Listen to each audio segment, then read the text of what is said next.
God's story, Joseph. So part of God's story is about a guy named Joseph, and it begins like this. Once there was a guy named Joseph who had 10 older brothers and one younger one. When Joe was a boy, he was his dad's favorite. In fact, his dad liked him so much better than his brothers that he gave Joe a special gift to prove it. You can imagine this made his brothers jealous. And Joe only made things worse. He told his brothers about dreams he had where he was ruling over them. Well, this made Joe's brothers furious. One day they were working and saw Joe coming. They said, "Here comes that dreamer." They threw Joe into a dark pit. They might have left him there forever, but they met some men traveling from Egypt and sold Joe to them as a servant instead. They thought that was slightly nicer than leaving him in a pit. Then they went home and told their father Joe had been killed by a wild animal. This broke their dad's heart. Kids, these brothers were really bad news. Selling a sibling is never a good idea, ever. But the Bible says the Lord was with Joe.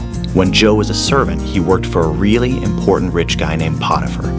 And Potiphar liked Joe so much, he put him in charge of the whole house. Joe was happy until one day he was blamed for something he didn't do, and Potiphar sent him straight to jail. Well, God was still with Joe, even in prison. The guard decided he liked Joe so much, he put him in charge of all the other prisoners. Then God gave Joe special knowledge about dreams. When two prisoners had dreams, Joe knew what they meant, so he told them. 2 years later, Egypt's ruler called Pharaoh had a dream, and nobody knew what it meant. But by now, one of the two prisoners Joe had helped was out of jail and working for Pharaoh. He told Pharaoh about Joe, and God helped Joe figure out what Pharaoh's dream meant. But Pharaoh's dream was really more of a nightmare. It meant that everybody in Egypt would have food for 7 years, then be hungry for 7 years. Joe told Pharaoh the only way to survive was to store food during the 7 good years. Well, Pharaoh thought Joe's idea was brilliant. He put him in charge. During the 7 hungry years, nobody could eat without getting food from Joe. He was like a human vending machine. Well, remember how Joe had 11 brothers? Like everybody else, they had to get food from Joe. And when they came, they didn't even recognize their brother. But Joe knew who they were. He secretly tested them to see if they changed. After all, they did throw him in a pit and sell him.